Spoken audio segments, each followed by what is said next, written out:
नमस्कार। जय भीम साथियों, दैनिक दस्तक पर आपका स्वागत है। मैं हूं आपका host GP Gautam. Bahujan Samaj party की राष्ट्रीय अध्यक्षा बहन कुमारी मायावती जी ने बहुजन समाज से एक बहुत बड़ी अपील करी है। जी हाँ साथियों, इन चुनावों की राजनीति के बीच बहुजन समाज पार्टी हमेशा बहुजन समाज का कितना भला सोचती है, उसके हित में क्या फैसला हो सकती है, इसकी बयानगी आप फिर से इस फैसले में देख सकते हैं। जो अपील बहन जी ने अपने बहुजन समाज से करी है। बहन जी ने अपने बहुजन समाज से कहा है कि अपने बच्चों को अंग्रेजी का ज्ञान अर्जित कराइए। बहन जी ने ये बड़ी अपील क्यों करी है और इस बड़ी अपील के पीछे का मकसद क्या है और आखिर ऐसी क्या वजह रही जो बहन जी को ये बड़ी अपील अपने समाज से करनी पड़ रही है, इसके पीछे की जो कहानी है वो आपको बताने की कोशिश करेंगे। आपको मालूम हो तो साथियों, देश में अब एक नई शिक्षा नीति को लागू किया गया है, जिसके मुताबिक 3 भाषाओं का जो ज्ञान है वो जरूरी किया जा रहा है और बच्चों को मातृभाषा में जो प्राथमिक शिक्षा है वो देना भी अनिवार्य किया गया है। साथ ही बहुत बड़ा जो बदलाव है वो इसमें किया गया है। पहले आप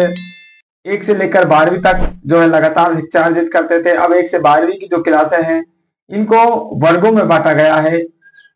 उम्र के हिसाब से इन वर्गों को बांट दिया गया है। तो जो शिक्षा का जो पैटर्न है वो साथियों इस नई शिक्षा नीति के तहत बदला गया है।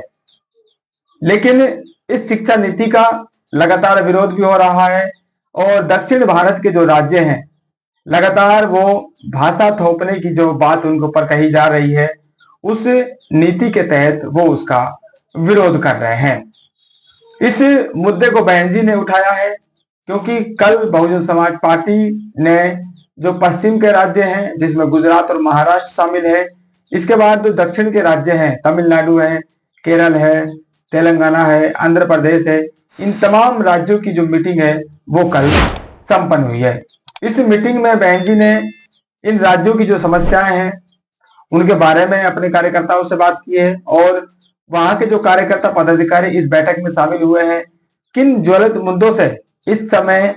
जो इन राज्यों की जनता है वो जूझ रही है, उन मुद्दों से बहन जी को अवगत कराया गया है और इन मुद्दों से कैसे हम बहुजन समाज को बचा सकते हैं या उनकी ज्यादा से ज्यादा भलाई कर सकते हैं, इसके बारे में भी जो आवश्यक दिशा निर्देश हैं वो बहन जी के द्वारा अपने पदाधिकारियों को दिए गए हैं। लेकिन जो बैठक की बात है साथियों वो तो बैठक में ही रह जाती है, लेकिन सार्वजनिक तौर पर जो बातें बाहर आती है उससे आप अंदाजा लगाइए कि इस बैठक की जो गंभीरता है वो कितनी रही होगी। बहन जी ने कल इस बैठक की जानकारी दी है और इस बैठक के साथ साथ इन राज्यों में जो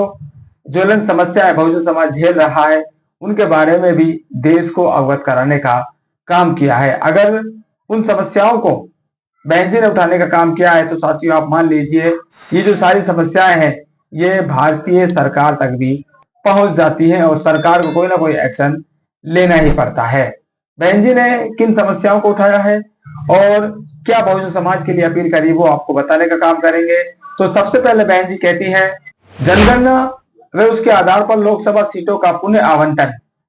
नई शिक्षा नीति व भाषा थोपने आदि के इन राज्यों व केंद्र के बीच विवाद के राजनीतिक स्वार्थ के लिए उपयोग से जनहित व देश हित का प्रभावित होना स्वाभाविक। गुड गवर्नेंस वही जो देश को संविधान के हिसाब से साथ लेकर चले। तो दक्षिण भारतीयों की जो साथियों बैठक कल संपन्न हुई है उनमें क्या क्या मुद्दे हैं, जैसे मैं आपको बता रहा था कि पदाधिकारियों ने अपने ज्वलंत मुद्दे बताए हैं, वहीं बहन जी ने उन मुद्दों को कैसे डील किया जा सकता है उसके लिए आवश्यक दिशा निर्देश भी दिए हैं और बहन जी ने इस गंभीर समस्या को देश को अवगत कराने का काम किया है, जिसमें जनगणना शामिल है और जनगणना के बाद जो लोकसभा की सीटें हैं उनका परिसीमन होना है, पुनः आवंटन होना है। तो उससे ये कयास लग रहे हैं कि जो दक्षिण भारत के राज्य हैं उन्होंने बेहतर शिक्षा नीति अपनाई, बेहतर जनसंख्या नियंत्रण को अपनाया, जिससे वहां की जो जनसंख्या है वो उस हिसाब से नहीं बढ़ पाई जो उत्तर भारत के राज्यों की बढ़ी। अब अगर जनसंख्या को पैमाना बनाया जाएगा तो वहां के लोगों को कम सीटें मिलने वाली है और उत्तर भारत के जो राज्य हैं उनको ज्यादा सीटें मिल जाएंगी। अगर उत्तर भारत में ज्यादा सीटें मिलती हैं तो दक्षिण भारत के राज्यों की जो राजनीति है वो बिल्कुल महत्वहीन हो सकती है।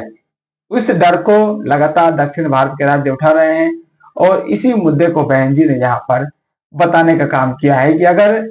जनगणना के आधार पर परिसीमन होता है, जनसंख्या के आधार पर परिसीमन होता है, तो ये बहुत बड़ी त्रासदी इस देश में हो सकती है और बहुत बड़ी समस्या दक्षिण भारत के राज्यों को ये होने वाली है। इसके बाद नई शिक्षा नीति के बारे में जैसे मैंने आपको बात करी, उसका मुद्दा बहन जी ने उठाने का काम किया है और सरकार पर यह आरोप लगाए हैं कि अगर आप इनको देश हित में करना चाहते हैं तो आपको राजनीति से ऊपर उठकर इन मामलों को लेना होगा और जनता की भलाई किसमें है वो फैसले आपको करने होंगे। इसके बाद साथियों बहन जी ने जो सबसे बड़ा मुद्दा है वो है शिक्षा का मुद्दा। शिक्षा के मुद्दे पर बहन जी ने अपने बहुजन समाज से कहा है कि आपको अगर इस आधुनिक युग में प्रासंगिक बने रहना है, अपने बच्चों का भविष्य सही करना चाहते हैं, तो उसके लिए आपको अंग्रेजी शिक्षा पर ध्यान देना होगा। जिसके लिए बहन जी ने सरकार को भी लताड़ लगाई है, क्योंकि सरकारी जो स्कूलें हैं, सरकारी जो महकमा है, वहां पर इस तरह की जो स्किल्स है उन पर ध्यान नहीं दिया जाता है। जो फॉर्मेलिटीज हैं उनको वहां पर पूरा करने का काम किया जाता है। इसलिए बहन जी अपने बहुजन समाज से इस अंग्रेजी शिक्षा की अपील करते हुए कहती हैं, वैसे भी सरकारी स्कूलों में पढ़ने वाले खासकर शोषित, उपेक्षित, गरीबों, दलितों, आदिवासियों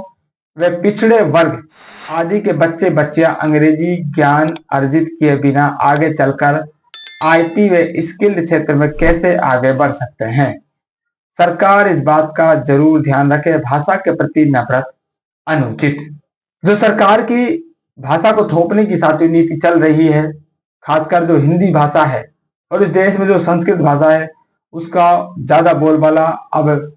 दिखाया जा रहा है, बताया जा रहा है और अंग्रेज और हिंदी के माध्यम से उसको आगे बढ़ाया जा रहा है। इसलिए यहाँ पर बहन जी कह रही है कि अगर जो सरकारी स्कूलें हैं वहां पर खासकर जो गरीब तबके के बच्चे पढ़ते हैं, बहुजन समाज के बच्चे वहां पर पढ़ते हैं, अगर वहां पर अंग्रेजी का ज्ञान नहीं दिया जाएगा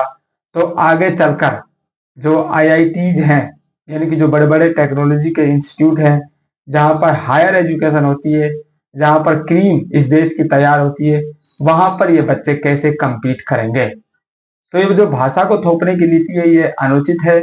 इससे जो गरीब तबका है, जो बहुजन समाज के बच्चे हैं, वो इससे लाभान्वित नहीं होने वाले हैं। इसलिए आपको ये जो रणनीति है, ये जो नीति है, ये जो योजना है, इसको आपको बंद करना है या इसको आपको परिवर्तन